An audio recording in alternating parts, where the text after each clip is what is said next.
Thank you guys for joining us for another Kickstarter connection. Today we're doing an overview of the Kickstarter prototype of Cascadia from Flatout Games. And always we want to make sure that you're aware that our overview videos are sponsored in part by our Kickstarter backers and by the creators of this game.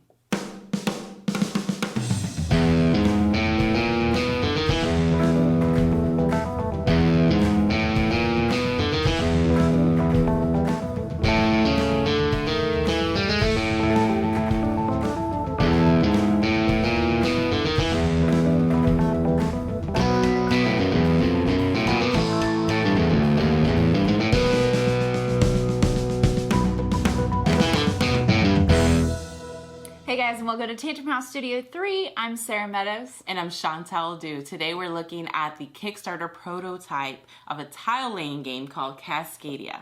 It's from designer Randy Flynn and the team at Flatout Games, and artwork is from Beth Sobel. Cascadia is a 1 to 4 player game, plays around 30 to 45 minutes. So let's see how it's played. To set up Cascadia, shuffle and stack the land tiles for your player count and reveal 4. Shake the wildlife tokens and randomly place 1 under each tile. Randomly select 1 scoring card for each animal. Give each player a starting tile and you're ready to begin. On your turn, first check for wildlife overpopulation. If all tokens match, place out a new set of tokens. If 3 match, you can decide to replace them or not.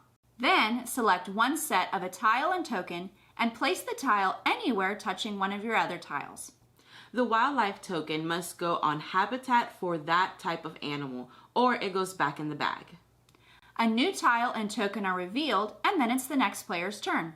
If you happen to place a matching animal on a keystone tile, you can take a nature token, which can be spent to select any tile and token on your turn.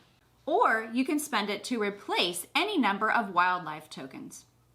Once the tile draw pile is gone, the game ends and the players tally their points for the wildlife cards and for each of their largest types of habitats.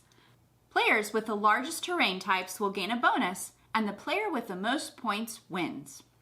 Cascadia is a tile-laying game that is based on the animals and terrain that is found in the Cascadian region in the western United States and Canada. Features 5 different landforms and 5 different types of wildlife. Cascadia does have some mild strategy to it, but very simple rules, to be honest. And then with those cards, you can ump up the difficulty depending on what kind of cards you want to play. So with your salmon, there are about 3 or 4 different cards that you can choose from that you have to meet the goal to gain those points at the end of the game. Yeah, the game will also feature a solo mode and a family variant, and you, like you said, you can change the difficulty level depending on which animal card you choose to score for your game. It also changes up the replayability a little bit. The game will also, you can use those nature tokens to help mitigate some of those turns where you may not have anything that you would like to play, or you even can play on the animal tokens. Those animal tokens can only be played on spaces that show that animal, and you just put 1 animal token per tile when you play, and then that will score with that animal type.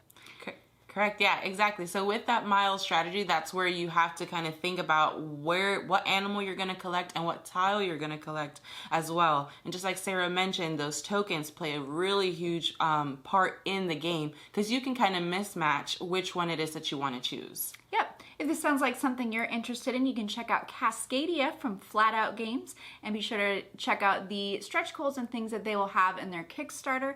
Thank you so much for watching our video and subscribing to Tantrum House.